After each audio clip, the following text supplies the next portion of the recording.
Official Development Assistance, or ODA, refers to assistance provided by official agencies or governments of advanced countries to developing countries for peacekeeping and social development.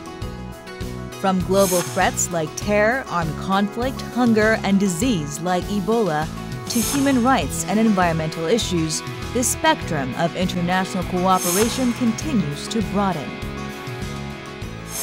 The history of international developmental assistance goes back to the end of the Second World War.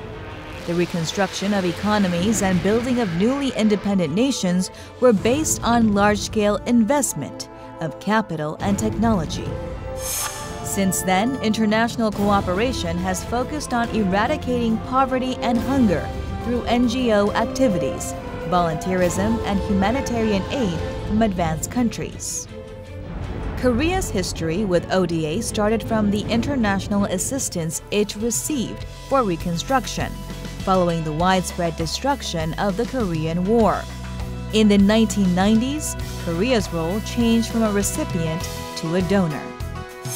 Having achieved astonishing economic growth, Korea established the EDCF, Economic Development Cooperation Fund, in 1987, and the KOICA, Korea International Cooperation Agency, in 1991. Since then, it has been active as a donor nation. In 2010, Korea became a member of the OECD Development Assistance Committee. It has since been contributing over $1 billion annually and steadily increasing the amount each year. International ODA has expanded its reach from just economic development to include health, education, environment, and humanitarian aid. ODA has a huge role to play in shaping the future of humankind. This is why experts from around the world have gathered in Seoul to discuss the future of ODA. Upfront went to the 9th Seoul ODA International Conference to hear more about the future direction of the international assistance and comprehensive cooperation. Hello and welcome to Upfront. I'm Song Se-ryun. Today we'd like to touch upon a growing importance of inclusive partnership in a global community. On that point, ODA, Official Development Assistance, is one of the pillars in a global effort to address global issues. And today we're at a 9th Seoul ODA International Conference to talk about this special topic of how to bring about peace and prosperity in a collaborative fashion. To discuss this important topic, we have a great panel of guests today. We have Tony Addisson, Deputy Director of UNU-WIDER, which stands for UN University World Institute for Development Economics Research.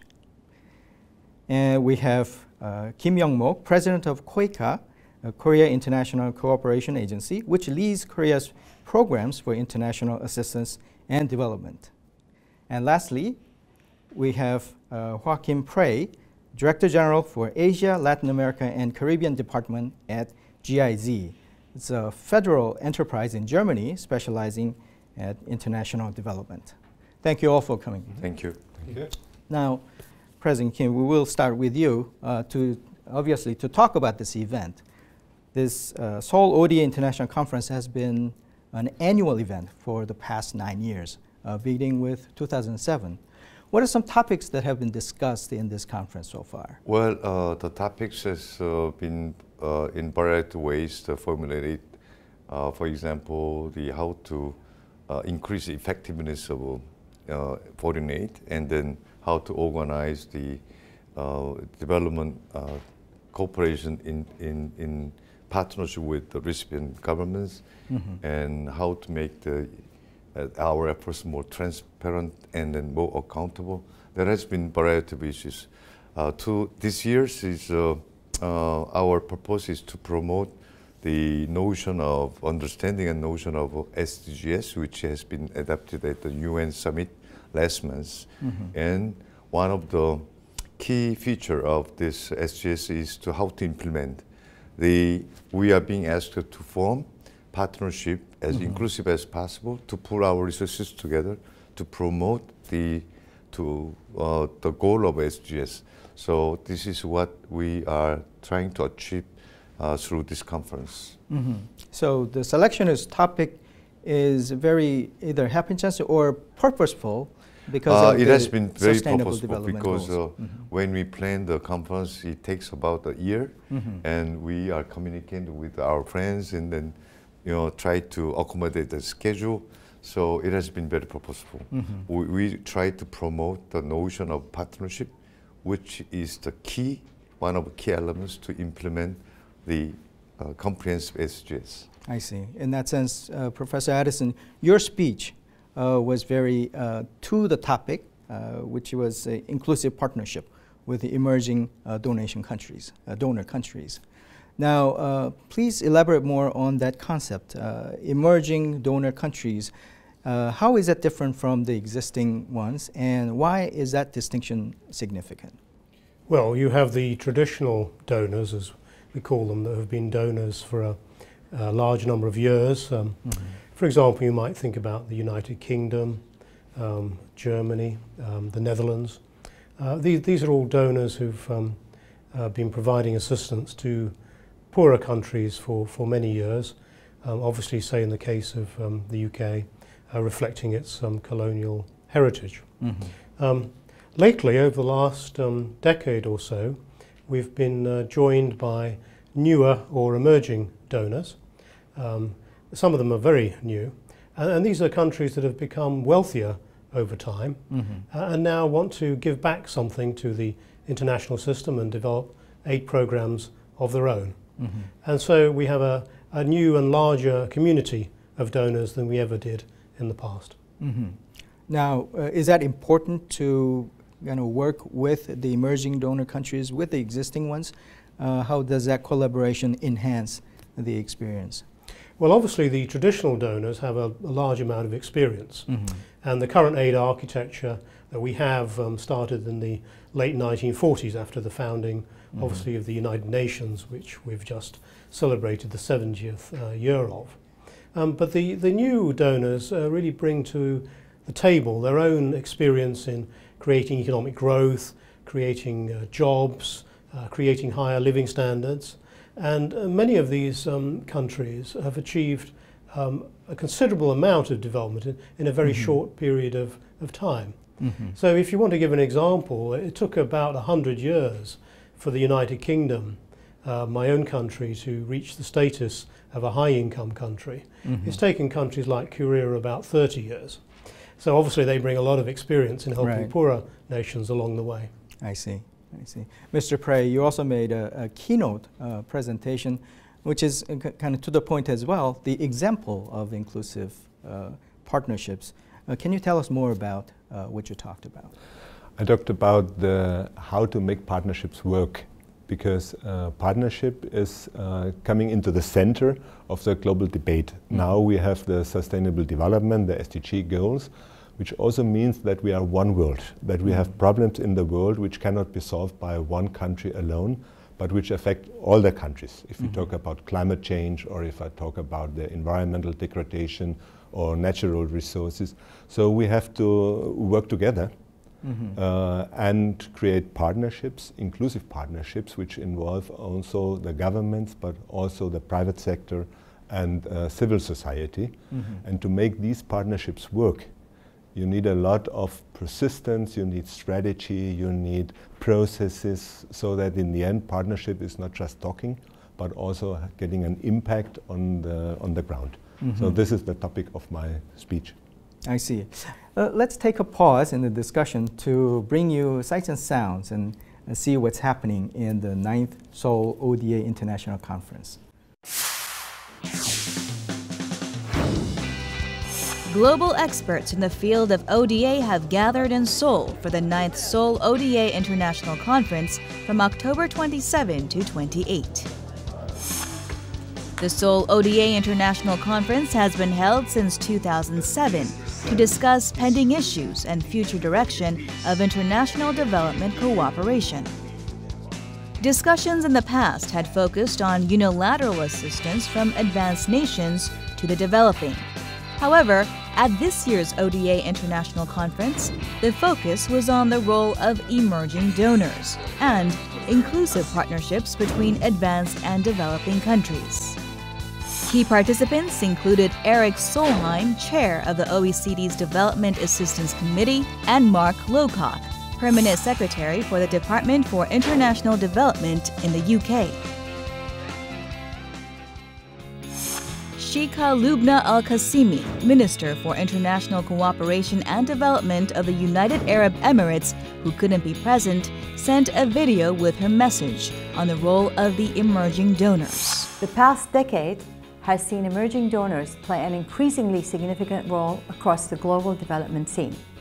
Emerging donors are now acknowledged for their unique comparative advantages, specifically their own first-hand experiences of undergoing development in the recent past. This translates to an ability to create genuinely inclusive partnerships with countries receiving foreign aid. As a gathering of minds to promote coexistence and peace within the international community, the Seoul ODA International Conference will help boost global cooperation for peace and prosperity around the world.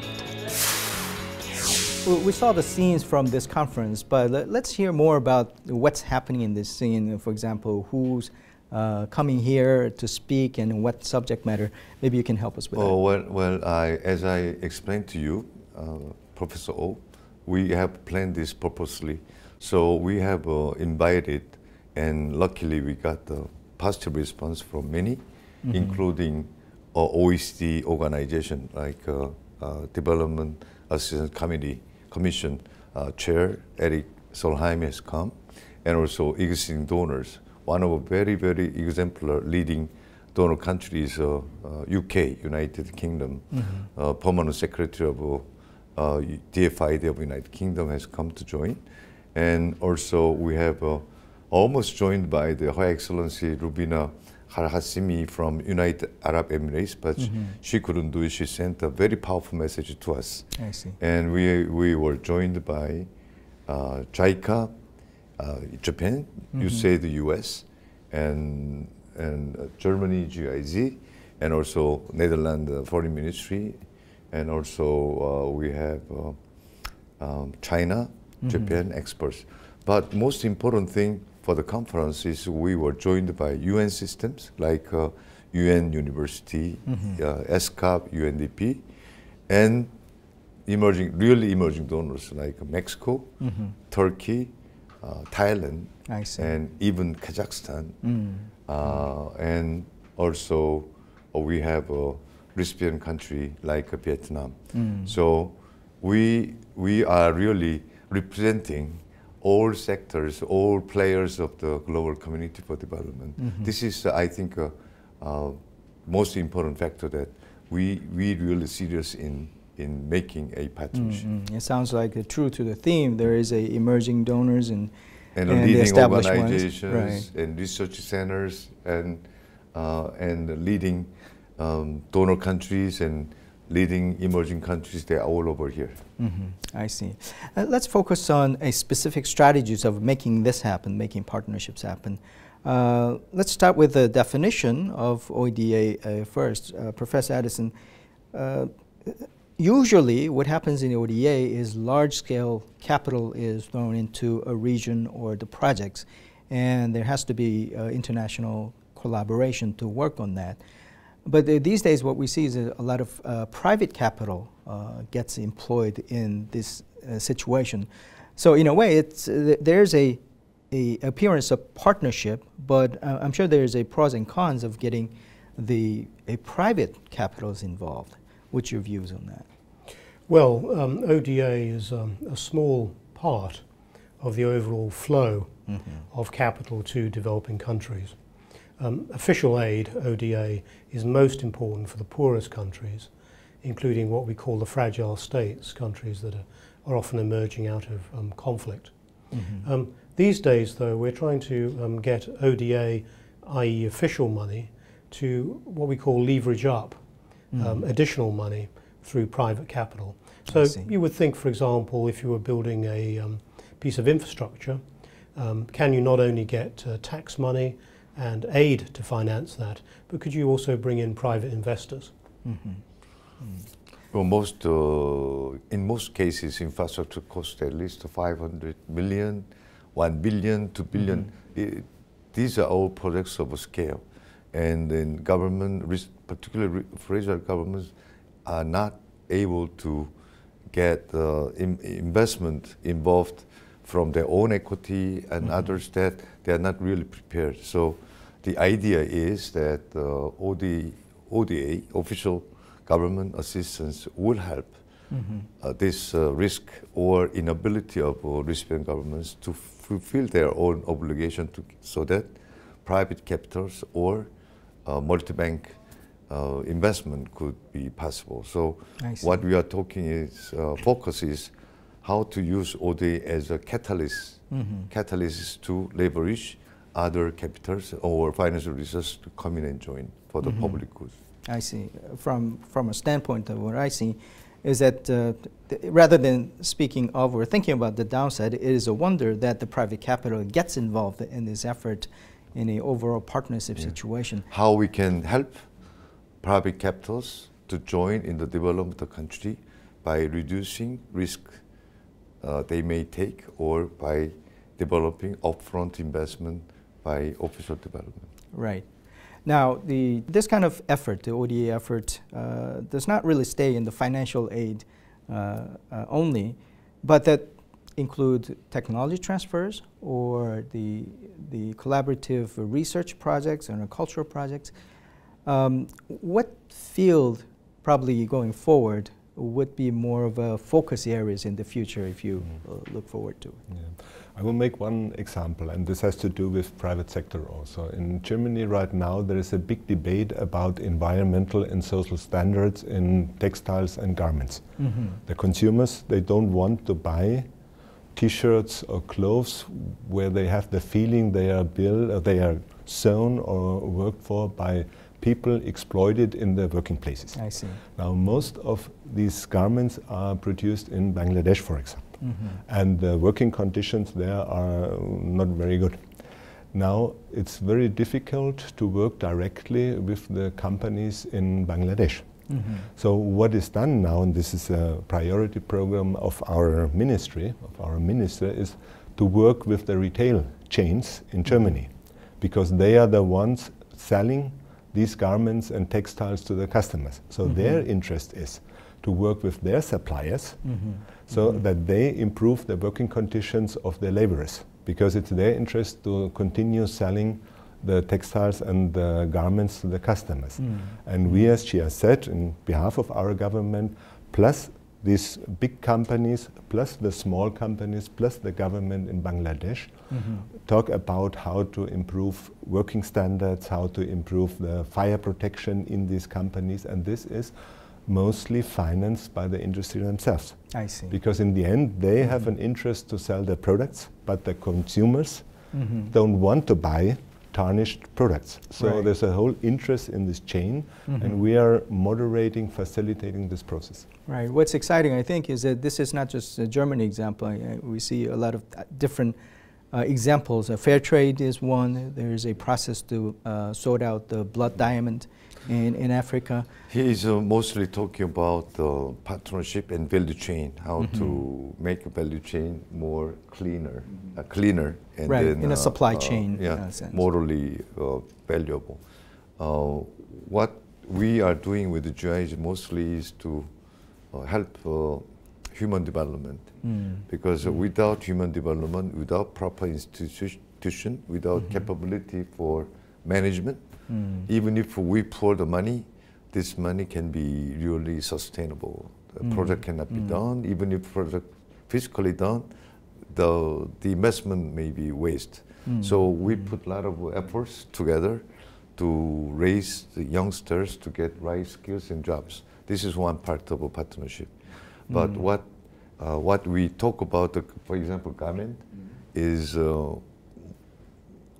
one example of how government and consumers and civil society would like to push suppliers and manufacturers to come to the standard of human human dignity, respect of human dignity, and international value. So we call it professionally food tracking. Yes.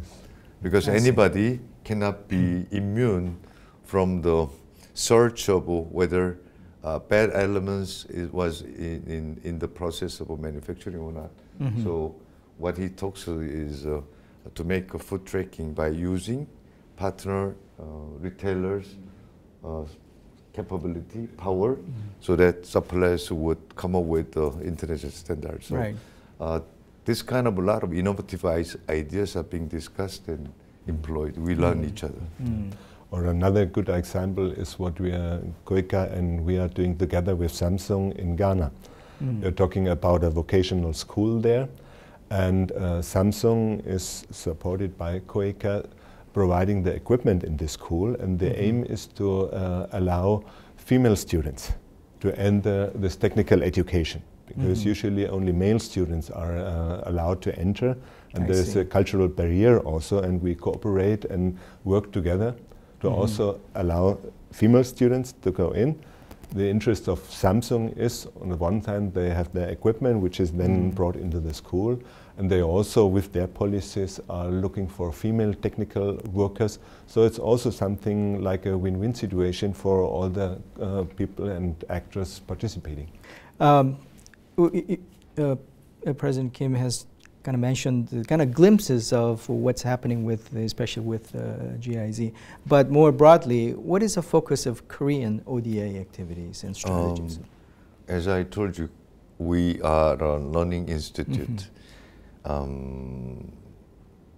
Our resources are limited. We cannot do everything. But I think to achieve goals in the SGS, we think it very effective and important to use Korean model of Saemal-Undong in the 70s, adapted and modernized to the 2015 with many know-how and newly developed technologies input.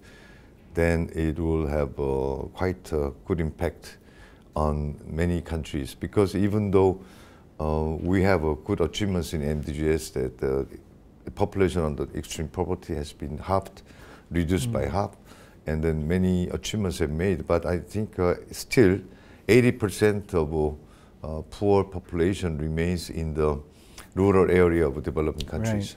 Right. So without addressing their poverty problem, sustainable development would not be possible. So I think we try to reach out those countries and make a good governance system so that the New Village movements, SMU, can be effective and create the social and economic impact.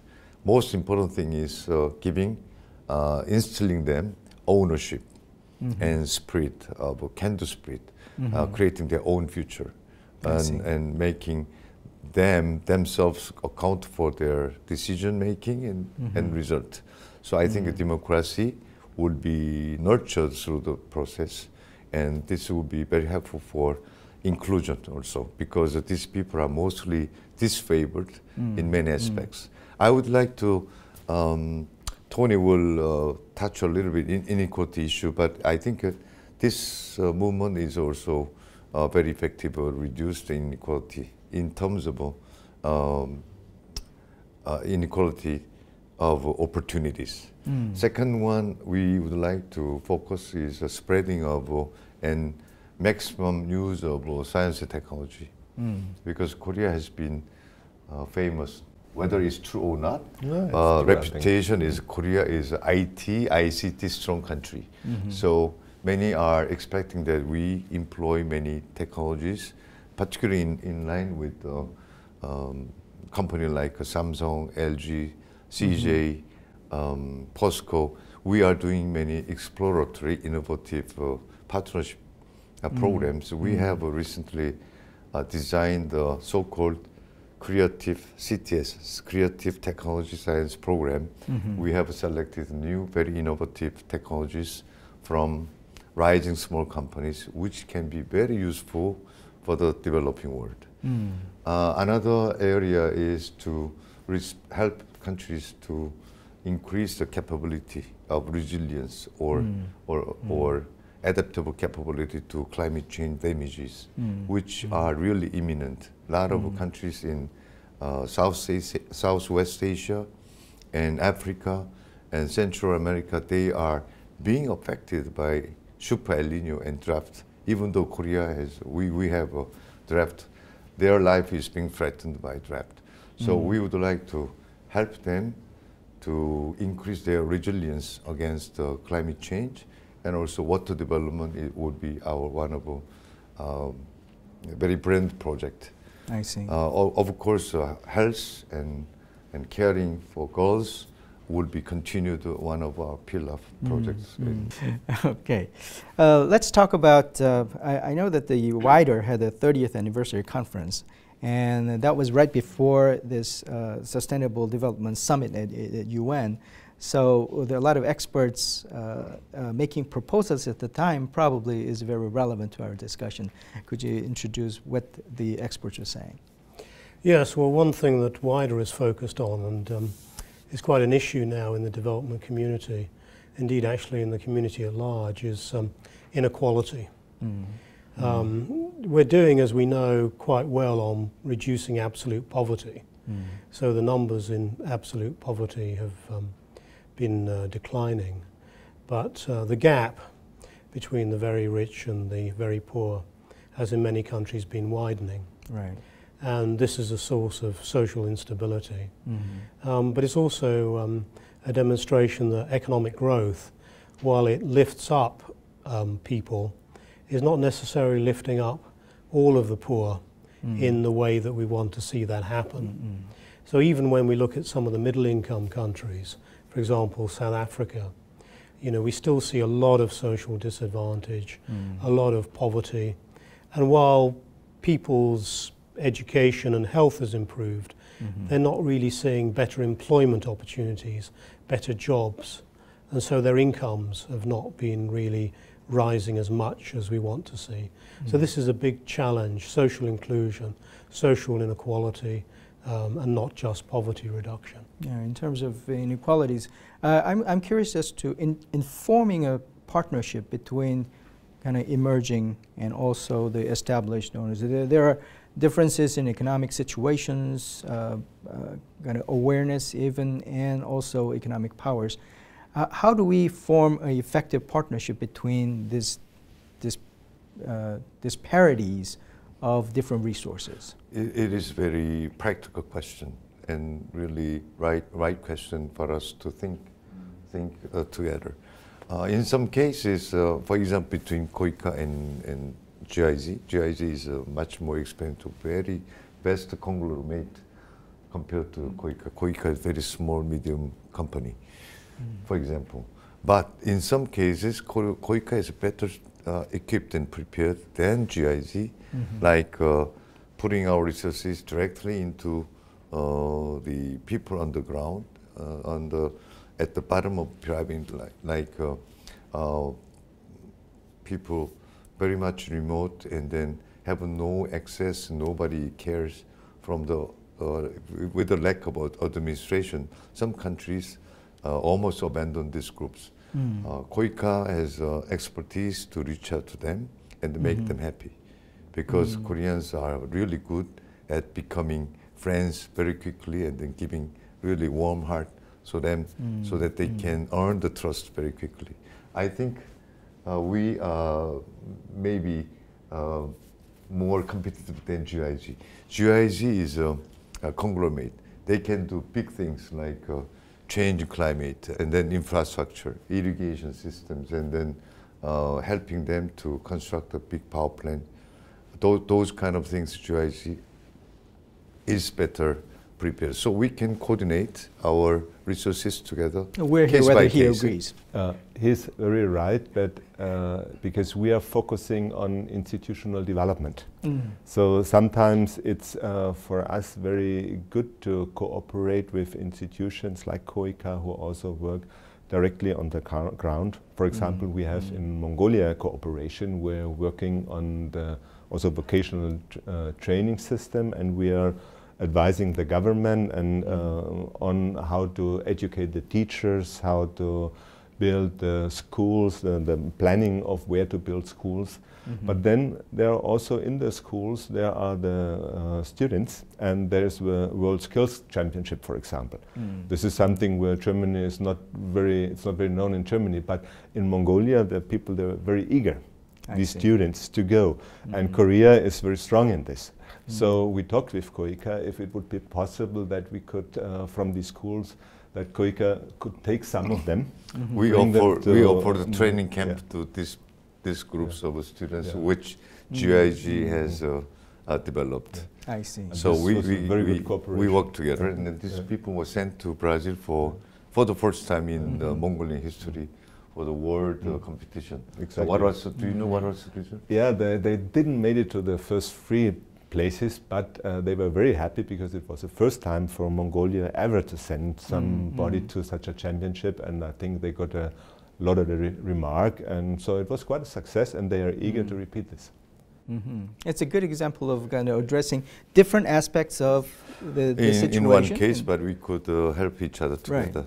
Right. But I think we must talk a little bit more on the how to cope with the upcoming new regime of climate change, because whether countries, companies like or not, we are now in the track of firmly on the track of decarbonization, which will be confirmed at the upcoming COP20 conference in Paris. We have only 1 or 2 months. So SGS and the climate change regime is really interconnected, because SGS, one of the pillars is planet sensitive. We must think about how planet would be affected, our environment affected whatever we do. Right. So this is really connected to the climate change. We have a number of connected issues. We'll certainly go back to that. But before, let's take a look at this footage and report showing the Korean KOICA's actually past projects and the tracks that the KOICA has been making.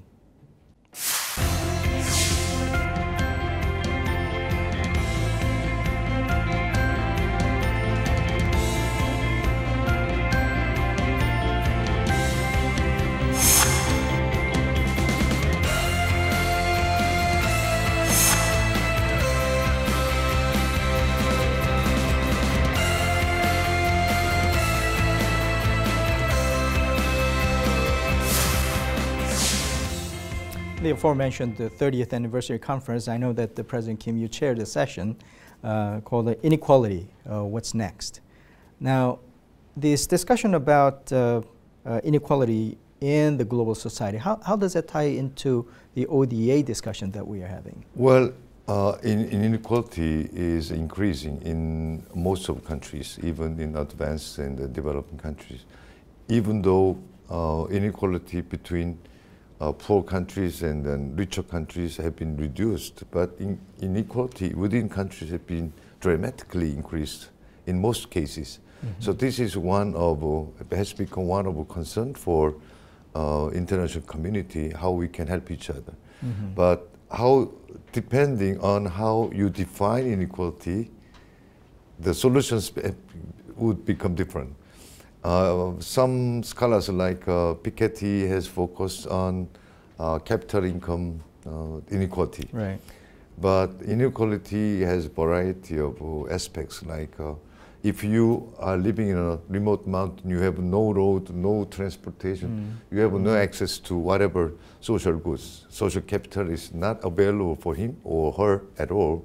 So this is an inequality of access. And inequality of education.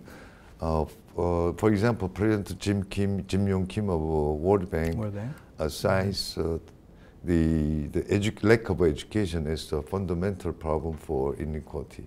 Because without education, you have no chance to have a better, improve your life or your next generation. So education is most important. So there are many different aspects of inequality.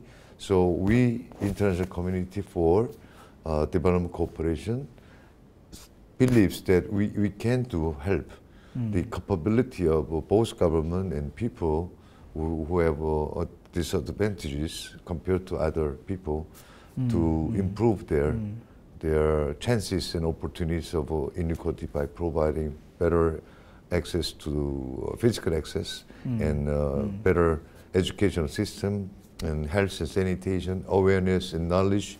We can do very much to help reduce inequality in many ways. And then Dr. Addisson has worked on make this by categorization and make data. So I would like to hear from him more in detail what their work can be helpful for us. Please. One issue we face is that the data on inequality and the data on poverty is not as good as we want. So one way that the international community can clearly help is by helping poorer countries develop good statistical systems so that the data we get for all of the social sustainable development goals is good data. I see. To a degree, the international community is doing that. In terms of actual policy, one of the big problems that poorer countries have is their sources of growth are quite narrow. So, for example, if you have a copper mine in Zambia, you generate a revenue from that copper mine, but the copper mine actually employs not very many people. So the impact of that copper mine on the rest of society really depends on how you use the revenue. I see. How you spend the revenue. Do you spend it on education and health for poor people, or do you spend it on something that benefits middle income or higher income people? So the structure of public spending is very important to outcomes for inequality and social inclusion. And it's just been said by President Kim, the role of remote regions. People in remote regions are often poorer because they don't have access to markets. They don't have access to markets because they don't have good infrastructure. They don't have the road systems, the railways, the ports, the bridges that really connect them up to the global and national economy. If you can get a fix on that through investment, then you can reduce inequality across countries, across spatial dimensions of development, across regions. And that's very important politically, because remote, disconnected regions often have a lot of grievance about the way they're treated by the rest of society. Right. In that you stress the importance of infrastructure, and also infrastructure connected to the national policies, how to develop and how allocate your resources in that. Don't you have to work closely with the government policy-making bodies to do that? Is that politically possible, or is that something that becomes a challenge in terms of going with ODA policies? Well, the big regional development banks, for example, the Asian Development Bank or the African Development Bank, have large programs of infrastructure investment, the World Bank and so forth. The key about infrastructure investment is one of finance. We need more finance, but it's also about project preparation, so that you have a good environmental assessment. What is the impact of this project going to be on the environment? Because we don't want negative, bad impacts. What is the impact on the society, particularly if it's going to displace people? And we want to know, is this project going to be good for the broader development of the economy? Is it going to generate more opportunities for farmers? Right. Is it going to generate more income through wage employment? Is it going to help women by, for example, reducing the time burdens that they have in collecting water, I see. for example? Right. So you have to do and this requires a lot of technical assistance. That's a very comprehensive. It's a very comprehensive package. Okay. So if I follow up a little bit, we don't need not only big finance for basic infrastructure, but we need very careful and smaller softwares which will fill the basic infrastructure. I see. For example, if we have only household, 5 households, 20 kilometers away from regional center, how you can provide water, electricity, and right road to them, or 3 households. It cost will be so huge, but the effectiveness is so little. So we must be innovative enough to create energy solutions, drinking solutions, independently from the main chain of energy or infrastructure, only for them. Only one household, 2 households, so that they would not be lagging behind. Let's go back to, as you mentioned, a climate change is a very important subject matter that we are facing very soon there will be a major conference to decide what to do with it. We call it COP21, right? UN Climate Change Conference. That's happening in December. I know that Germany has been pretty interested in this area, have worked on, and I know you're not from the government, but from the GIZ's point of view, if you can comment on what is happening in this area. I can also comment as a citizen, because right. also as a citizen I'm very much concerned about climate change and global warming, and I think this is a challenge that the world has to work very much closely together, and it will cost us a lot. But if we don't invest now, it will cost us a whole more lot in the future. And we also already see the consequences here if you see the very, very big cities in Asia. Many of these cities are lying directly at sea level. Coastal cities, and the harbor and the infrastructure and the production lines are all more or less 0.5 meter or 1 meter above sea level.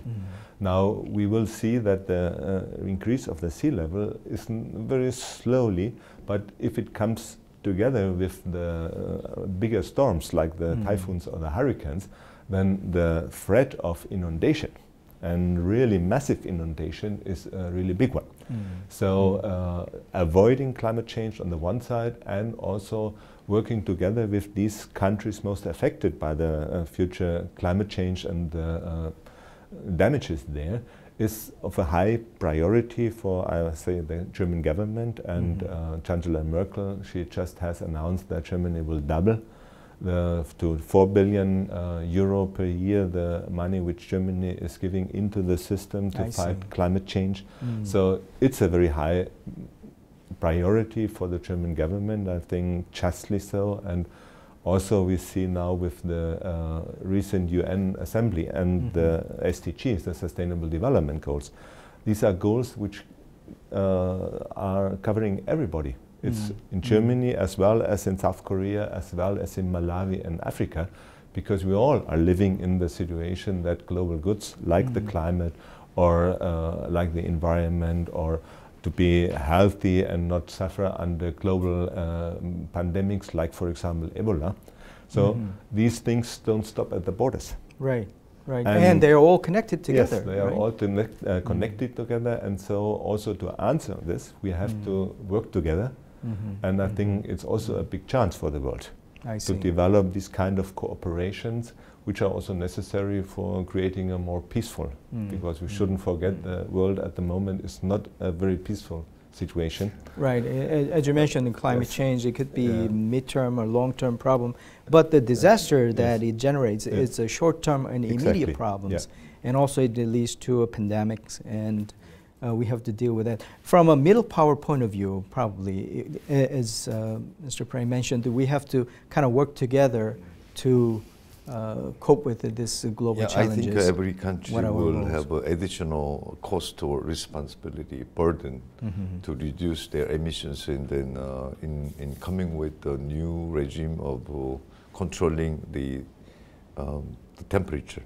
We must be able to cooperate each other to control the increase of temperature within 2 Celsius. But for a country like Korea, we have a very intensive manufacturing facilities, so that reduce our emissions, reduce the temperature would be extremely difficult. We are one of the major culprits in the world. But at the same time, we must make efforts to cooperate each other, so that our investment in other countries would not be wasted. Even if we do create a hospital and college or good facilities in, for example, in Bangladesh, if this is all flooded and inundated, why we have invested? So we have a double obligation as a nation to make our own system, both government, consumers and companies, to reduce the emissions and conserve as much as possible. At the same time, we have obligation to make our investment proper and effective, and also to prevent human disaster. We must work together. For example, we are working with the Netherlands government to make a right technical consultation to prevent the sinking of land, huge land north of Jakarta. And we are being asked to join the Delta Coalition, which he mentioned that many delta areas in Asia are being sunk. And land is being lowered by the rising sea level, and then flood is everywhere, and some islands are already losing their land. So it is very imminent. Now, country like El Salvador has been affected by Super El Nino, and then their lives are being threatened immediately by the lack of water. So cooperating in the climate change is not only should be done subject, but also very much humanitarian subject, which affects the very existence of our future. As a not completely last matter, but I want to touch upon these refugee issues. I'm not, probably we're not looking for the solution in this part, but my question is whether there is at least a governance to talk about the solutions or talk about the readiness in terms of collaborative ways to address this issue. For example, I know that Europe has a ministers' meeting to decide whether there would be a quota or not. But this refugee issues affect Korea, and also Angela Merkel has made splashes with that. So it is also another example of collaborative cooperation very much in need. Now, could we assess at least whether there is a governance structure in terms of talking about these issues already present, or is that something that we have to work on as we should work on other collaborative measures? Well, the structures that we have are creaking and under massive strain, and in some ways the refugees are creating new facts because the people are fleeing poverty, they're fleeing war, perhaps they'll be fleeing climate change, but war is very central at the moment. And the issue for the societies to which they're moving is absorbing these people into productive employment in ways that help them, but also perhaps help the aging societies of Europe, because Europe is not actually replacing its population levels. Now, these are all very difficult adjustment processes. They're economic, but they're also political. But it illustrates the importance of the global public goods dimension, because unless we have international cooperation, unless we intensify that cooperation, these problems will simply multiply. And that's what we've seen over the last 2 or 3 years. And I think this really is our actual watershed for international cooperation, because it illustrates that, you know, as a society, you may try and ignore the rest of the world, but nevertheless, the rest of the world can still come to your doorstep. And that's something that we're all learning now. Certainly, it has come to Korea's attention as well. Well, I hope that Korean society would pay more attention to refugee issues, because we may have the similar issues in coming years. This is also a humanitarian issue, but also one of very fundamental issue, which comes from the fact that world is shifting from one era to another. Because as he mentioned, that one of the reasons for refugee takes place is not only war and poverty, but also climate change. Because people would like to desert from their own land where there is no more water, no more possible that existing crops cannot be recolted. So they are abandoning their land for whatever reasons. So, you know, you think about the people who travels across the Sahara with barefoot and paying some few $100s to the smugglers to get on board. And sometimes this boat is sunk, and then some are being saved, and most of it are killing themselves. And, you know, countries like Italy, Greece have a huge headache how to do with this.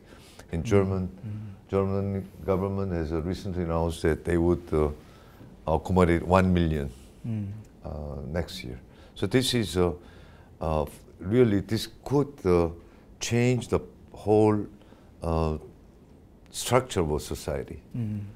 If you think about this, Turkey has accommodated 2.5 million from Syria, from other countries.